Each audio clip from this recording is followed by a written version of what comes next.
All right, we are live. Welcome everybody to the 2023/2024 New Year's Indie Book Blitz. I'm gonna have to really practice saying that over the weekend.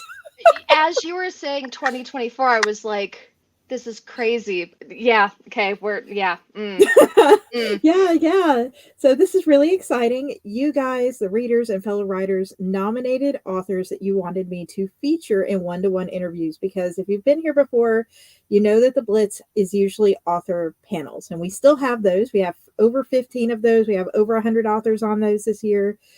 But Rachel, who is joining us today, was one of the authors that I got a lot of nominations for.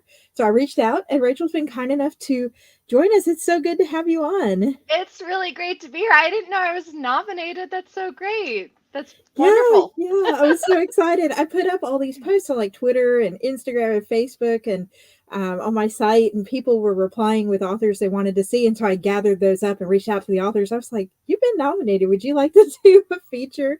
But yours was overwhelmingly one of the most nominated, and so this is such an honor to have you. Uh, It's it's super great to be here. Yeah. And just going back to the previous comment about 2024, I swear, like I I feel like we stepped into like a space-time vortex, you know what I mean? Like I am definitely one of those yes. people where the turn of the century was like just a few years ago. So, where 1970 will forever be like 30 something years ago. So, yeah, I'm one of those. Yeah, that's okay. We get stuck somewhere. For those who don't know who Rachel is a award-winning, best-selling, number one best-selling fantasy author and is an indie author. And your book was up in Times Square. Congratulations! Thank you. It still feels like I'm lying. Like when I say that, that's my form of imposter syndrome is like, when people say like, how many books have you sold? Or, oh, was that your book up in Times Square? I feel like I'm not being honest. So, but there's photographic evidence, I guess. So that's a good point. That even when you get to the level you're at, the imposter syndrome's still lurking around. Yeah. And Yeah. even to hear you say the level you're at, I'm like, okay, sure. Sure, Catherine. Um, but yeah, that was a really, really surreal experience. Definitely one of the highlights of my life. That's so exciting. Oh, and was that for Inked? Yeah, that was for Inked, in my Gilded Blood series. It recently won the Bookfest Award for the number one women's fantasy, which again Yay! feels so surreal. And because it was one of the gold medalists, it was featured with a few other books in Times Square. Wow. Well, congratulations again. For those who are tuning in who are like, whoa, I don't know anything about Rachel somehow. Would you like to share a little bit about who you are, what kind of fantasy you Yeah. write? I used to call myself an urban fantasy author, but I've been told that Inked, that is this book, by the way. Kidding. It's a portal fantasy because Talia steps through an interdimensional filing cabinet to get to this like big, colorful fey realm in another dimension. Um, which I think it's so interesting, like how many subgenres of fantasy there are that even I'm still learning about. Hmm. But I digress. So I used to be an urban fantasy author. I recently stepped into Portal, even some epic fantasy. I really love blurring the line between magic and science.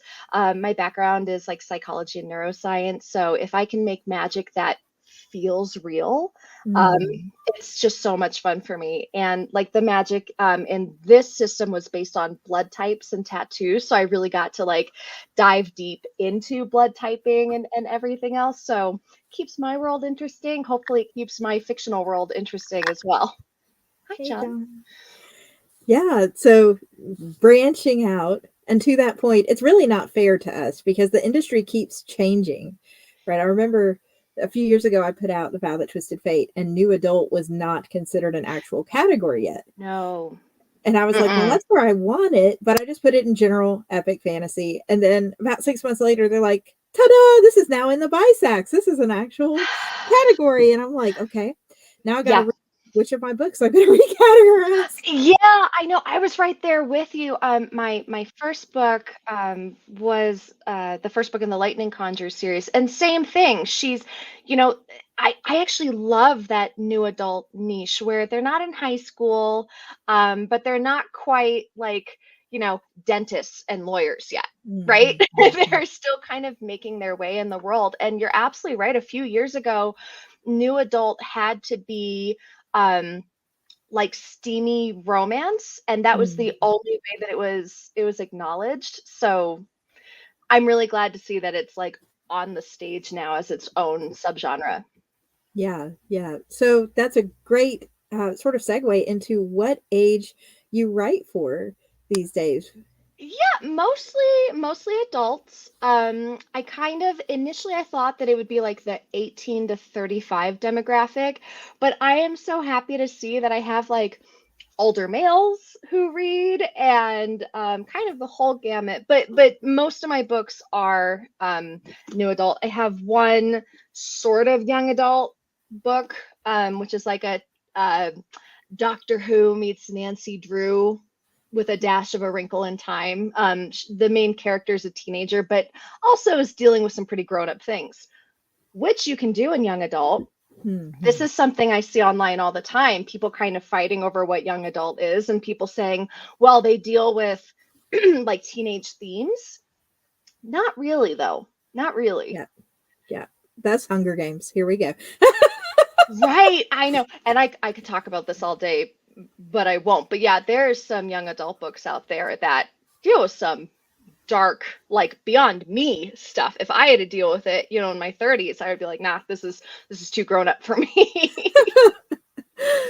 So how did you get into writing, especially since you're now writing full time? We were talking behind the scenes before we went live that you used to have a day job and now writing is your life. How did you Yeah. go that route? Like, and what made you go indie? Because I know this is the first live of the whole Blitz. We might have readers tuning in who've never come across an indie author before, in which case, welcome. Yeah. But obviously, Rachel's award winning, best selling author. Indie can have great quality too, which is one of the myths. So, what made you sort of decide, hey, I'm going to take my masterpieces, I'm going to go indie with them? Yeah. Okay. Well, masterpieces. Thank you. Thank you. Can Oh, I call you anytime I'm feeling bad about my work, Catherine? Because absolutely. you are Drop me a just Facebook message. a ray of sunshine. So my readers have heard this story before, and I was telling you a little bit that I used to do like sales, marketing, advertising. I was an account manager. I lived in Japan. I lived in Turkey. My psychology and neuroscience degree took me to weird places, aka I never used it again. Um, and the job I was working at a few years ago was very corporate, and I it was a translation and localization, um, meaning that we didn't just translate, but we made sure that we didn't have like buxom blondes eating bacon cheeseburgers for like an Iranian audience. You know Right, what I mean? So right. it was very interesting. But my client was one of the largest companies in the world who we all know and probably buy books from. And I was working Christmas, Thanksgiving, Hanukkah, midnight, 6 in the morning, you name it. I Wow. was working and like I was having stomach aches, I was having headaches, I wasn't particularly happy. And I finally quit and immediately went to look for more jobs kind of in the same industry. And my husband was like, no, no, no, no, no. You need to do something creative. You need to, like, I don't care what you do, comic book, novel, sit down and do it. I was like, you're out of your mind. I don't know how to write a book. Because, back then I didn't know that there were plotters and pansters, right? And Yeah, for yeah. readers who might be listening in, a plotter, somebody like Brandon Sanderson or J.K. Rowling, who like plots out every detail of their book before they even start writing it. That's what I thought you did when you wrote a book. You knew the beginning, the middle, the end. You had a whole plot. I didn't realize that you could sit down and just start writing, which is what I did, and then 7 weeks later have a full novel and have my husband going, ha ha ha ha ha! I told you. Kudos to Rachel's I husband. know, Aaron. the best. Um, Oh, and so I was lucky enough to have a supportive spouse, a super supportive spouse. And I published the book like 6 months later. And then to quickly go back to your question about why indie, um, I how to make this a short. The short answer is that I knew a little bit about the traditional publishing model. It wasn't something that I loved. You lose a mm, lot of control. It can take years and years. I mm, did reach out to a few agents with my manuscript. Um, that was back when new adult was not recognized. And so they said you either need to make your 20-something-year-old a teenager, mm. which would have caused a lot of problems. um, or you need to make this like a very steamy romance driven plot versus like a magic driven plot. And I wasn't willing to Mm. compromise. And so, you know, if you're a control freak like me, indie publishing is a great way to deal with that. Yeah, yeah. John wants to know, did your first book sell well? Not initially. This was my first book. I love that cover so much. Thank you. That's Yeah. actually the one that I have read. I haven't read your others. Oh my God. Well, so in hindsight, I mean, you grow so much like book to Yes. book as a writer. So John, the first book sold okay. Um, it needed better, tighter editing. I should not have assumed that my friends and family, God bless them, were going to be Mm, the mhm, primary mhm. drivers of sales. I think a lot of writers kind of learn that in one way or another, that typically your biggest fans are total strangers who we just Yes. come to appreciate so much. Um, and you can only do so much with one book, right? Mm. Because let's say 1,000 people loved it right off. Then what? I've got nothing Mm. else to sell you, right? So I just Yeah. made maybe $1,000 in sales from those, you know, hypothetical 1,000 people, and then there's nothing else I can do. So I think that if you're a new writer and you want to do well, don't expect to be Stephanie or Rebecca or any of these other super lucky people who had one book take off and make them tens of millions of dollars. Like if you've published one book, awesome, great, you're amazing, congratulations. Now start writing the next one, you know? Yes, absolutely. I was very thankful when my mentor ripped that bandage off before I ever started. She was like, "You're going to have to publish at least 6 books before you start seeing income regularly." Yeah, I think that's a great number to point at. Yeah. Uh-huh.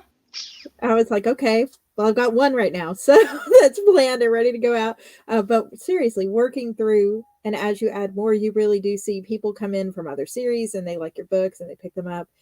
Yeah. Um, Your writing gets better too, right? I mean, that was my debut novel, so it was fine. It was fine. But debut novels have a certain feel to them, and even if people really enjoy them, an author can go back and say, oof, okay, I can do better. So some people might have picked up, read that first book and said, meh.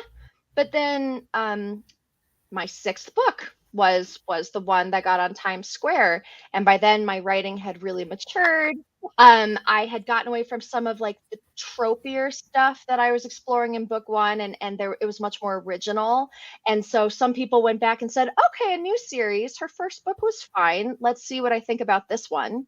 And then mhm. that was really the book that took off. Yes. Thank you, John, for asking. And Christine, who's on, Janine is on. If you guys are watching live and you have questions, whether those are reader questions or writer questions, drop them in the comments. I can pull them up on the screen for Rachel. That's why we're doing these live all weekend instead of the pre recorded. Because when I'm attending other events, I'm like, oh, I'm so excited to see the author. And they're like, this is pre recorded. And I'm like, oh, my heart is just broken. Yeah. So, Rachel, do you have a series that from your three that you would really recommend a new reader start with if they want to get a good feel for your work? It totally, like, this is, I don't mean to like cop out, but it's totally subjective. And when I'm at conventions or people saying, where do I start? I find a really good way to kind of filter it for them is asking what their threshold is for romance. Because yes, we all Mm, came here somehow, preferably, you know, preferably not in a test tube. Preferably there's some romance involved, right? Um, but it is such a divisive subject, right? And like super quick tangent on the Mhm. side. We're in this indie fantasy addicts group on Facebook, and a lot of times I see people asking for Yes. recs, and I never see people saying, "I do not want violence. Please, nothing with Mm. violence." But I often see, "I don't want romance." Or it has to have romance, right? Like, I feel like that's a big divider. So if you just don't really want romance, you're not super into it, but you don't mind having like kind of sweet, like tertiary thing, this one is a really good one. Um, if you like more of a plot driven, like magic based, based here on this planet, this is a good one. And if you like a little bit of steamy romance with an incubus, this is the one where you can also step into an interdimensional filing cabinet and go to a different universe. So a little bit of something for everybody. Yes. Very excited. And that's really a good breakdown. Here's where you want to go. I dropped this in the chat. I'm going to put it up here for the people watching on X who don't get the chat. Give you a second to copy it down. I actually found Rachel through the Indie Fantasy Addicts Facebook group, which you just mentioned, because I was looking for a group that loved to read as much as my terrible habit of reading way too much is. And they We have are these big enablers. summer challenges where Yeah. it's like read your heart's content and we'll give you free books as prizes. Yeah. So Yeah. did you join as a member first or have you always been like on the admin? Yeah, no, no, no, no. And Janine, I see your comment. I want to reply to that, but I'm going to answer this from Catherine because I'm a very linear thinker. Otherwise, it just goes into a kerfuffle. Anyway, no, a reader who read my first book invited me to join. She really liked it. And so I came in as kind of a brand new baby author. I was not smart like you, Catherine. I didn't have a mentor. I didn't have a Oh, mentor. I didn't have somebody who knew what they were doing. I was just like a little baby wolf pup, you that's know, that is so out in the common world. though. Yeah, yeah. So common. And I came in and I made some mistakes. Like a lot of authors are so desperate to get that sale and just want so badly to say like me, look at my book. So like there were a couple times when people are like, I want a book with blah blah blah. And I was like, oh, read mine. Don't do that. It's not a good look. I didn't sell any books doing it. So over time I really learned to read other books. I got better as a writer because of it. I started to recommend their books to people who were looking for it, right? And then, like, slowly I got to know Angel Hayes, who was like one of the founders of it, and started to help her a lot. And then just kind of like made my way into the, gosh, I guess president role, which I am Yeah. now. It's been wonderful. It's a great group. We appreciate you so much. Janine, yes. Romance can be, I love, there's like a whole side convo in the comments right now about romance, which I am like living for. Yes, I'm enjoying watching people's opinions. I'm like, this is Right? great. It's not violence. It's not like, like incest that we see in Game of Thrones. You don't see anybody saying, hey, I don't want to see, you see romance. Either I need all the Yes. romance or none of the romance. So absolutely agree. Romance can be poorly written. Romance can be poorly written because it sometimes relies on tropes that are overdone. We don't want Mhm. it.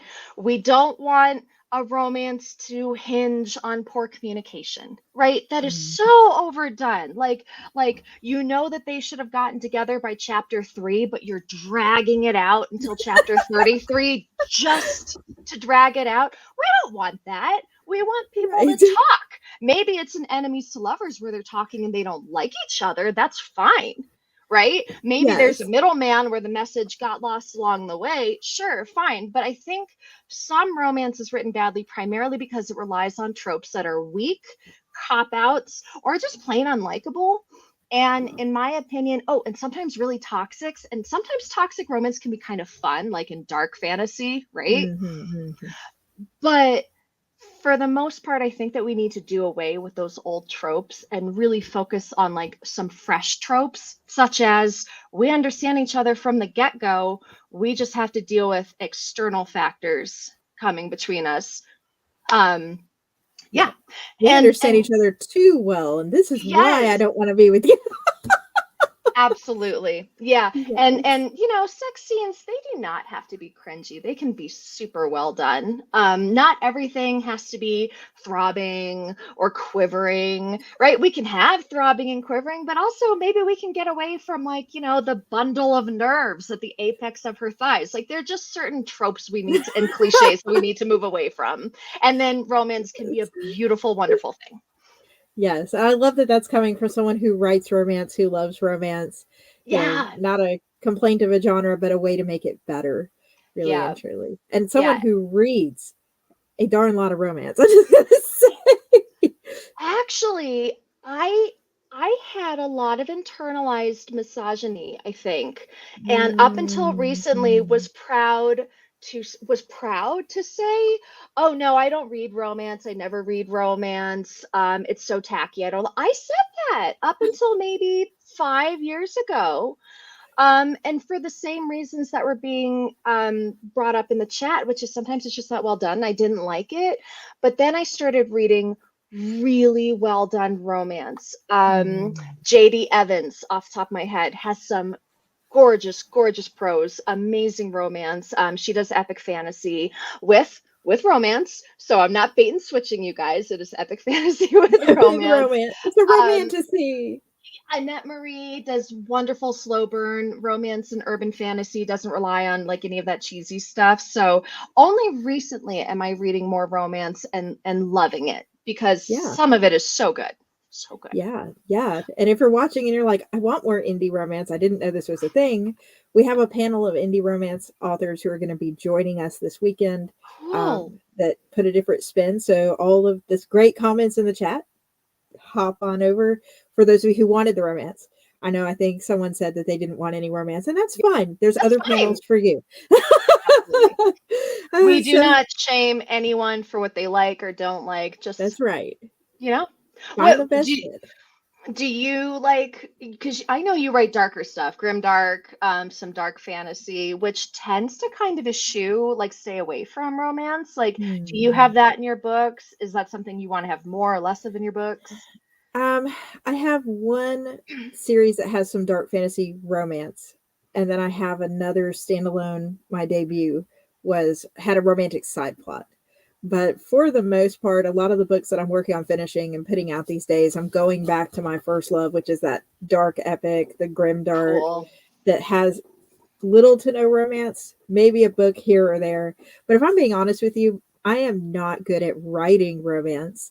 I I've hear a lot of writers say that. I do. I've had a couple of guys, and they're so sweet. But like male writers who said, Rachel, I am not being creepy. And I love any direct message that says, I am not being creepy. And a couple of them actually sent me like sex scenes to be like, hey, I like the way you do your romance. I don't trust myself for doing romance. I don't want to fall into one of those like men writing women cliches. Like, oh I hear gosh, it. yeah, Yeah. Yeah. yeah. It's awkward. And if you start thinking about like, oh, my uncle's gonna read this, my father's gonna read this, you can really, Well, the big thing for me was needing the happily ever after. One of the things that I love about a dark fantasy is really striving for um, that how we overcome, how we change because of these dark circumstances. And that doesn't leave a lot of happily ever afters in some of my books to where I have a disclaimer. It's like, don't read this one if you want a happily ever after on page one. I'm yeah. just going to tell you it does not have one. But for your books, though, you've got the happy, um, you've got happy for now too, right? Yeah, especially in a series, right? I mean, you can't. It would be bad writing to tie up everything perfectly in book one of a four-book series, right? There has to be Mhm. loose threads that will uh, come apart at the seam later on. Um, but I would love to talk to you more about this probably at another time, just, looking at the clock. But as someone with anxiety, I kind of need my happily ever afters. And I've been Yeah. thinking more and more about you people.